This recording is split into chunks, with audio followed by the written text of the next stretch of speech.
Theory है या fact है, एक्चुअली में हमारे सबसे पुराने पूर्वज आए कहाँ से। नमस्कार दोस्तों, आज से करीब 4 बिलियन साल पहले लाइफ की शुरुआत होती है धरती पर। बिलियंस ऑफ ईयर एवोल्यूशन के बाद अनगिनत प्रकार के प्लांट और एनिमल्स स्पीशीज उभर कर आती हैं। ये सारे पेड़ पौधे, जानवर और जीव जो आप देखते हैं आज के दिन, वो सब आए एवोल्यूशन के चलते। इनमें से एक स्पीशीज होती है होमो सेपियंस की भी, यानी इंसान। लेकिन सवाल ये उठता है, इंसान बंदरों से आए तो आज के दिन भी हमें बंदर क्यों देखने को मिलते हैं? सारे बंदर, चिंपांजीज और गोरिल्लाज ये सब इंसानों में इन्वॉल्व क्यों नहीं हो जाते? ऐसे सवाल अक्सर उठाए जाते हैं लोगों के द्वारा।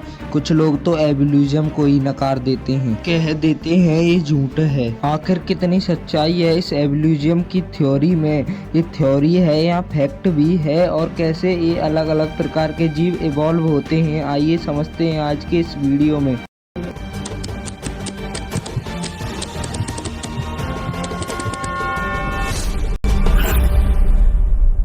शुरुआत से ही दोस्तों सबसे बड़ी मिसकंसेप्शन को ही क्लियर कर देते हैं। एवोल्यूशन की थ्योरी कभी ये नहीं कहती बंदर इंसान बन गए, बल्कि ये कहा जाता है चिंपांजीज, गोरिल्लाज, बंदरों, इंसानों के पूर्वज एक ही रहे हैं और वो पूर्वज आज के दिन जिंदा नहीं है। एवोल्यूशन को अगर आप विजुअलाइज करना चाहते हो तो एक पेड़ इमेजिन कीजिए। पेड़ की शुरुआत होती है सिर्फ एक स्टेम से, फिर वो ऊपर जाकर टहनियाँ बनती हैं, फिर उन टहनियों से और छोटी छोटी टहनियाँ बनती हैं। ऐसे ही अगर आप आगे चलते रहे, जो आप टिप देखेंगे, इस पेड़ का एंड पॉइंट जो है वो आज के दिन सारे जिंदा जीव हैं।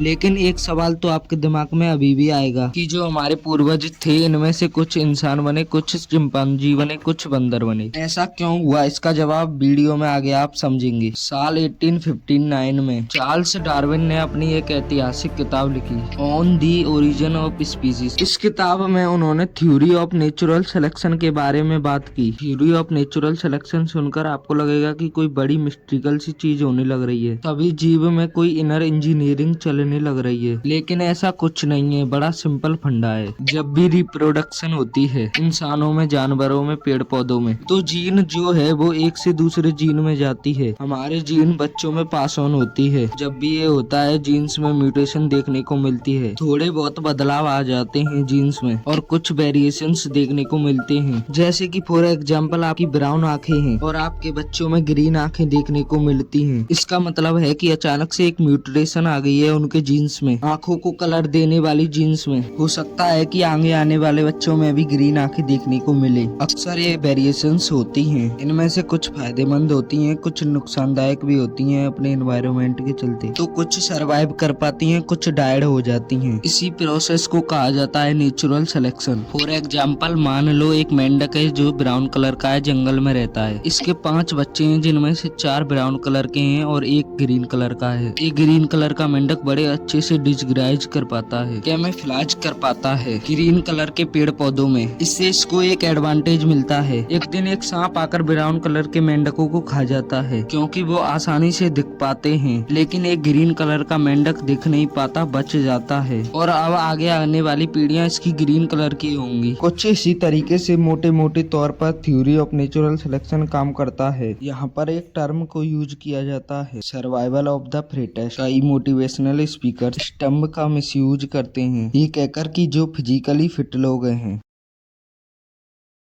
लोग इमेजिन करते हैं जिसके उन्हीं लोगों का यहाँ पर सर्वाइवल देखने को मिलेगा। लेकिन ये कहना एक्चुअली में गलत होगा। चार्ल्स डार्विन के अकॉर्डिंग फिट का मतलब है कि जो अपने आसपास की एनवायरनमेंट में सबसे अच्छे से फिट बैठ पाए। अब आपने बेसिक समझ लिया है, अब समझते हैं एक्चुअली में एवोल्यूशन हुआ कैसे। एवोल्यूशन की ट्रे में अगर आप टाइम में पीछे जाते रहे तो हर किसी मैप का एक कॉमन एंसेस्टर देखने को मिलेगा। कई बिलियन साल आगे चले तो एक खास किस्म का बैक्टीरिया उभर कर आता है एवोल्यूशन के चलते।